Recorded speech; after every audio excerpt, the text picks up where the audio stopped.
Assalamualaikum dan salam Malaysia ini. Era semasa dan era masa hadapan ini. Kejap dan saksikan. Assalamualaikum dan salam sejahtera. Hari ini saya akan menerangkan tajuk yang diberikan oleh saya berkenaan dengan analisiskan halat tuju perkembangan pendidikan di Malaysia ini. Era semasa dan era masa hadapan terhadap pembangunan negara.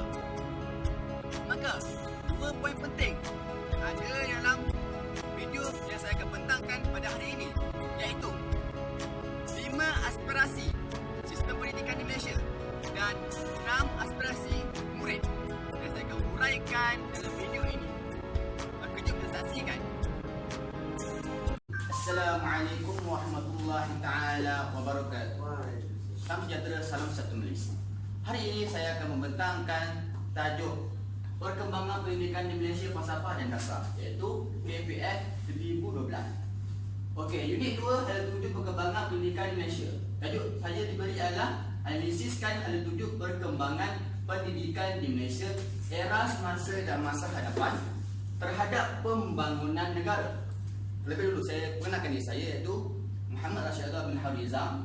Nombor telefon saya ialah di 2017 107 8965 dan saya merupakan daripada kumpulan O. Seterusnya, Pelan Pembangunan Pendidikan Malaysia ada punya 5 aspirasi, iaitu 5 aspirasi sistem pendidikan Malaysia.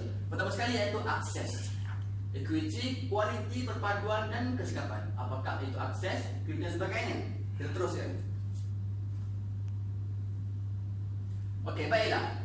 Akses bermaksud penerimaan kanak-kanak terhadap pendidikan.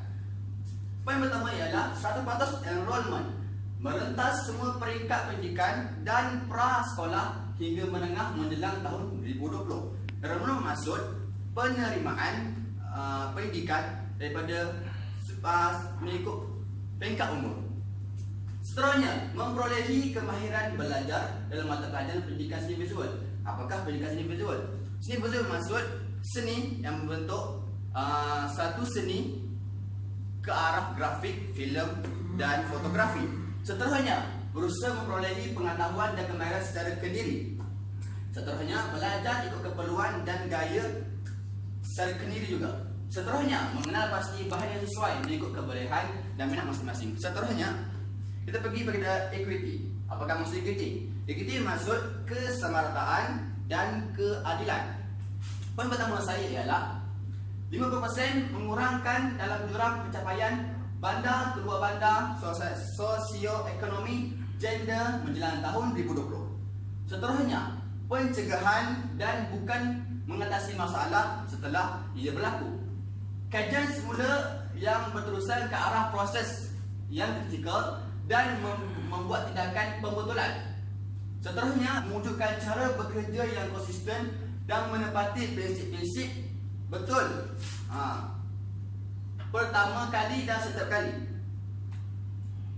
Seterusnya, semua kerja adalah berasaskan kepada dasar dan prosedur untuk didokumentasikan.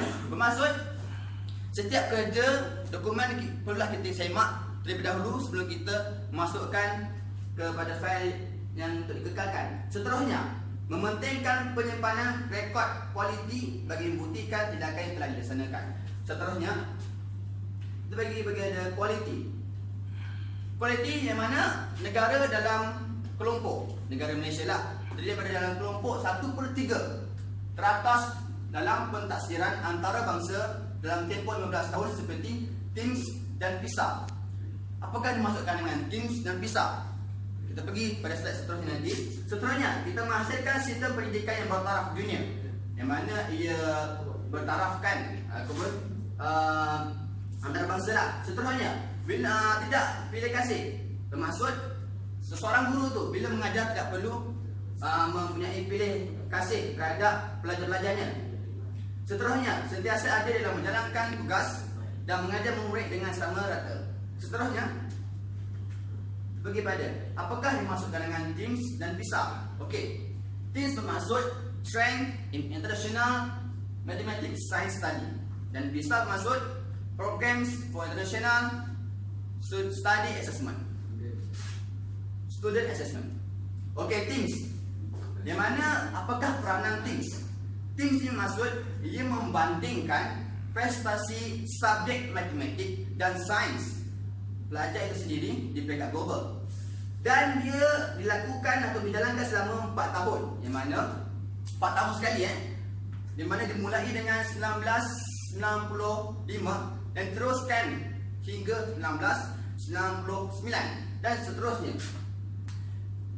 Di mana tim juga dapat meningkatkan prestasi skor seseorang pelajar tersebut, dan tim ini hanya disasarkan kepada untuk pelajar yang berumur 14 tahun, itu tingkatan 2. Apakah dimasukkan PISA pula? Okey, PISA kita tahu tadi itu Program for International Student Assessment, yang mana ia merupakan anjuran pertubuhan negara maju dan bangun, iaitu negara Malaysia ini, yang mana ia mempunyai peranan, iaitu berperanan untuk menjana kebolehpasaran pelajar untuk bekerja pada masa hadapan, dan ia dijalankan selama 3 tahun sekali. Dia juga berperanan sebagai mengukur pencapaian murid dan lestari melalui penilaian pengetahuan remaja. Dan PISA ini hanya tertumpu ataupun disasarkan kepada remaja yang berumur 16 tahun sahaja. Seterusnya, perpaduan. Perpaduan bermaksud sistem pendidikan yang menawarkan perkongsian pengalaman dan nilai kebudayaan kepada kanak-kanak yang menghargai serta menghayati kepelbagaian. Mana kita maklum, Malaysia merupakan negara yang mempunyai pelbagai kaum, dan terbesar ialah kaum Melayu, Cina dan India. So bila mana aspirasi yang diamalkan dalam pendidikan perlulah dibuat perpaduan daripada berbagai kaum dan membina ataupun membentuk masyarakat majmuk itu sendiri. Juga perlulah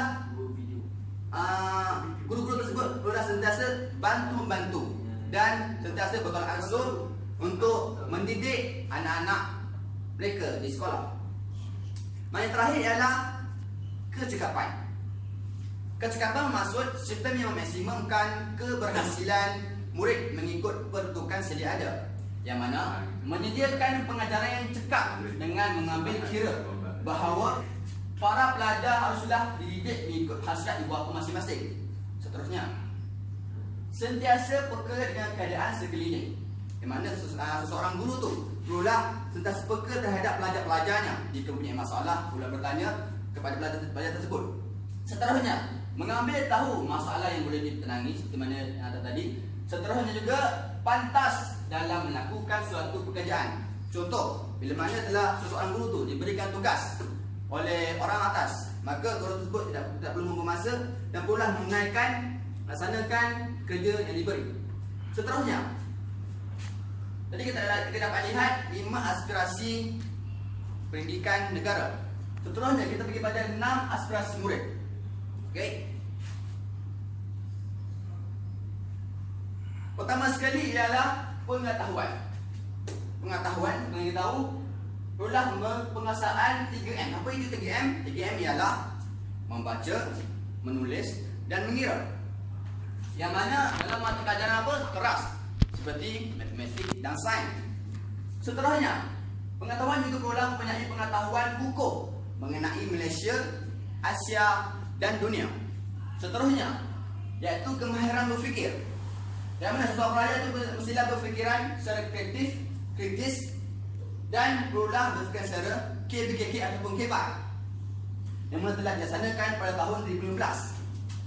Seterusnya, kemahiran berfikir mestilah telah mendapat pendidikan sepanjang hayat dengan menghubungkan pelbagai pengetahuan, dan ia menjana pengetahuan baru. Seterusnya, kemahiran memimpin, yang mana mencapai potensi secara komprehensif, iaitu secara menyeluruh melalui peluang bekerja berkumpulan dan memegang peranan kepimpinan formal ataupun informal. Seterusnya, yang keempat iaitu kemahiran berbahasa. Pelajar tersebut perlulah menguasai bahasa Melayu dan bahasa Inggeris. Seterusnya, pelajar tersebut mestilah digalakkan untuk mempelajari bahasa tambahan yang mana disarankan pada tahun 2025. Yang kelima ialah pelajar itu mestilah beretika dan kerohanian, yang mana pelajar tersebut akan mendepani masalah sosial untuk mendepani berbagai cabaran pada masa akan datang. Seterusnya, iaitu mempunyai asas moral yang kukuh. Bila mana seorang pelajar tersebut mempunyai akhlak yang mulia, maka ia akan membentuk satu kedua hasanah pada pelajar-pelajar lain untuk diikuti dan membentuk perpaduan dan masyarakat yang harmoni. Seterusnya, membantu mereka membuat keputusan dengan tepat. Yang terakhir sekali ialah identiti nasional, yang mana kita mengetahui negara Malaysia umumnya bersifat majmuk, yang mana tidak perlulah pelajar tu bersifat kekauman, yang mana tidak perlu mengira kaum, tidak mengira agama dan etnik serta status sosioekonominya, dan perlulah berasa bangga menjadi anak Malaysia sejajar dengan falsafah pendidikan kebangsaan. Kita akan lihat falsafah pendidikan kebangsaan seterusnya. Ini adalah falsafah pendidikan kebangsaan yang mana digunakan hingga sekarang, iaitu pendidikan di Malaysia adalah suatu usaha berterusan ke arah memperkembangkan lagi potensi individu secara menyeluruh dan bersepadu untuk mewujudkan insan yang seimbang dan harmonis dari segi jaris. Apa itu jaris? Intelek, rohani, emosi dan jasmani berdasarkan kepercayaan dan kepatuhan kepada Tuhan. Usaha ini adalah bagi melahirkan rakyat Malaysia yang berilmu pengetahuan, berketerampilan, yang mana ia menerjemahkan dirinya pada orang ramai, berakhlak mulia, bertanggungjawab dan berkeupayaan mencapai kesejahteraan diri serta memberikan sumbangan terhadap keharmonian, kemakmuran keluarga, masyarakat dan negara.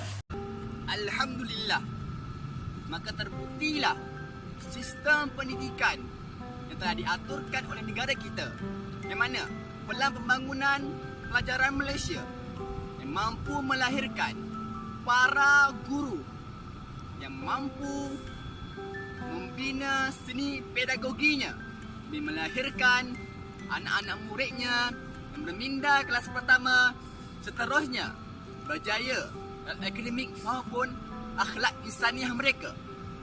Sekian, terima kasih dan Assalamualaikum warahmatullahi taala wabarakatuh.